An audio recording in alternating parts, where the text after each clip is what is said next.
एक झूठ की सजा। बीवी से झूठ बोलकर राजन सीमा से छिप छिप कर मिलता रहा। जब सच उजागर हुआ तो 3 जिंदगियां बिखर गई। एम्बुलेंस तेज रफ्तार से हॉस्पिटल की ओर दौड़ रही थी। मुंह पर लगे ऑक्सीजन मास्क के बावजूद भी स्वाति की सांसें सामान्य नहीं चल रही थी। उसकी बड़ी बड़ी आंखें बहुत कुछ कहने को बेताब थी, लेकिन होठ चिपक से गए थे। हैरान परेशान बैठा राजन सोच रहा था, ये क्या हो गया, कैसे हो गया। अनहोनी की आशंका से उसका दिल जोर से धड़क रहा था। स्वाति की उखड़ती सांसों से राजन के पूरे अस्तित्व को झकझोर कर रख दिया था। उसे खो देने का भय राजन के चेहरे पर साफ दिखाई दे रहा था। 10 साल हो गए थे स्वाति और राजन की शादी को। दोनों के बीच बेइंतहा प्यार था। लोग दोनों को सफल वैवाहिक जीवन की मिसाल देते देते नहीं थकते थे। स्वाति बहुत हंसमुख थी। दिन भर हंसते मुस्कुराते अपनी सारी जिम्मेदारियों को पूरा करती थी। राजन की वक्त बेवक्त की गुहार पर दौड़ी चली जाती थी। बड़ा लाड आता था उन्हें अपने पति देव पर। कभी तौलिया भूल जाता तो कभी मुंह पर साबुन लगाकर शावर न ढूंढ पाने की शिकायत करता।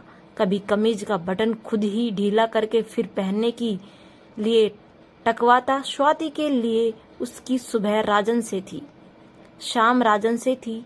उसकी जिंदगी राजन से शुरू होकर राजन पर ही खत्म हो जाती थी।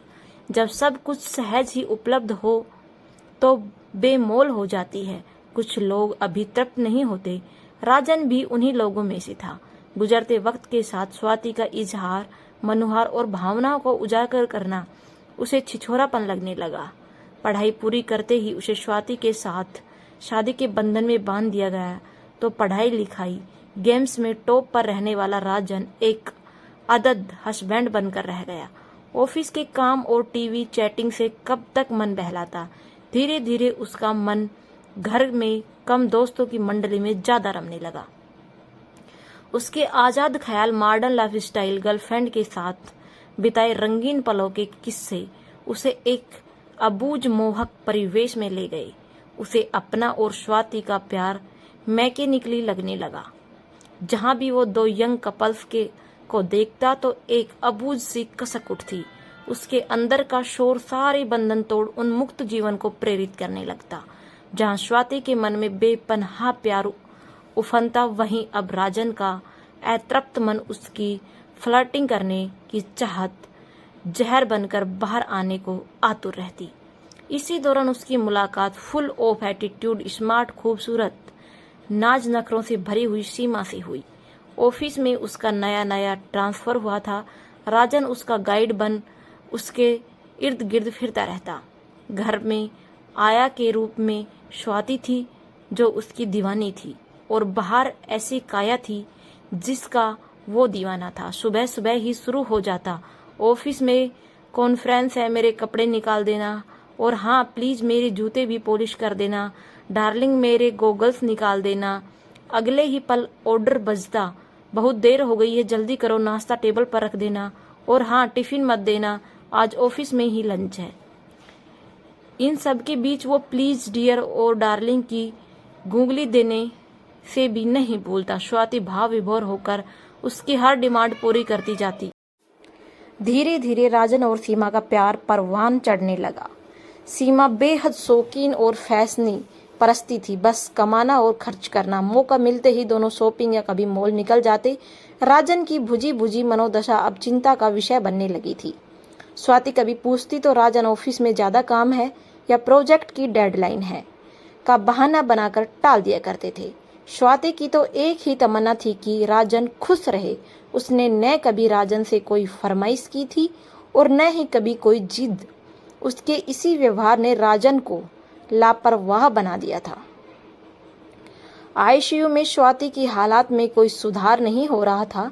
जिंदगी के दरवाजे पर मौत की दस्तक देखकर राजन की घबराहट बढ़ती ही जा रही थी। दोनों बच्चों को सीने से लगाए वो कांच से लगाकर उसे देखे जा रहा था। मन कर रहा था चीख चीख कर कहे, स्वाति उठो, मैं तुम्हारे बिना नहीं रह सकता। दृश्य पर दृश्य को बातें उसे जहन। स्वाति उठो, मैं तुम्हारे बिना नहीं रह सकता। दृश्य पर दृश्य वो बातें उसके जहन में घूमने लगी। जब जब उसने स्वाति की भावना को ठेस पहुंचाई थी, उसकी आत्मा उसे कचोट रही थी। यह तुम्हारी ही करने का फल है। तुम स्वाति को छोड़ना चाहते थे, देखो अब वो खुद तुम्हें छोड़कर जा रही है। नहीं, वो चीख पड़ा। तभी सीमा का फोन आ गया। जानू, कहाँ हो तुम? सिटी हॉस्पिटल में। क्यों, क्या हुआ? स्वाति को हार्ट अटैक आया है। ये स्वाति कौन है? उसने कहा, मेरी पत्नी, उसकी हालत गंभीर है। राजन, तुम शादीशुदा हो? हाँ, और मेरे 2 बच्चे भी हैं। सीमा गुस्से में पैर पटकती हॉस्पिटल पहुंची। राजन को बहुत खरी खोटी सुनाना चाहती थी, लेकिन राजन की लाल सूजी आंखें, बिखरे बाल, शर्ट के बेतरतीब से लगे बटन देखकर उसने चुप रहना ही मुनासिब समझा। मैं स्वाति के बिना नहीं रह पाऊंगा, नहीं जी पाऊंगा। राजन दहाड़ मार कर रो रहा था। सीमा फटी फटी आंखों से राजन को देख रही थी। दिन में कई बार आई लव यू की गुहार लगाने वाला राजन असली था या ये राजन असली है? वो उसके सामने खड़ा है। उसने राजन की हिम्मत बढ़ाई। डोंट वरी राजन, सब ठीक हो जाएगा, ऐसा कहकर उसको सांत्वना दी। अगर स्वाति को कुछ हो गया तो राजन का अविश्वास उसकी आंखों में तैर आया। मैं हूं ना राजन, तुम मुझसे शादी करना चाहते थे ना, देखो भगवान ने भी हमारी सुन ली। राजन ने तड़ाक से एक थप्पड़ सीमा के गाल पर जड़ दिया। गाल पकड़कर सीमा तिलमिला उठी। तुमने मुझे मारा? हाँ, तुम्हारी हिम्मत कैसे हुई ऐसा कहने की? मैं मूर्ख था। मेरे लिए जिंदगी मजा मस्ती का दूसरा नाम था, इसलिए तुमसे प्यार कर बैठा। एक ही रात में राजन के बदलाव को देखकर सीमा हैरान थी।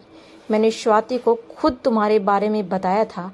सब कुछ जानकर उसका चेहरा सफेद पड़ गया।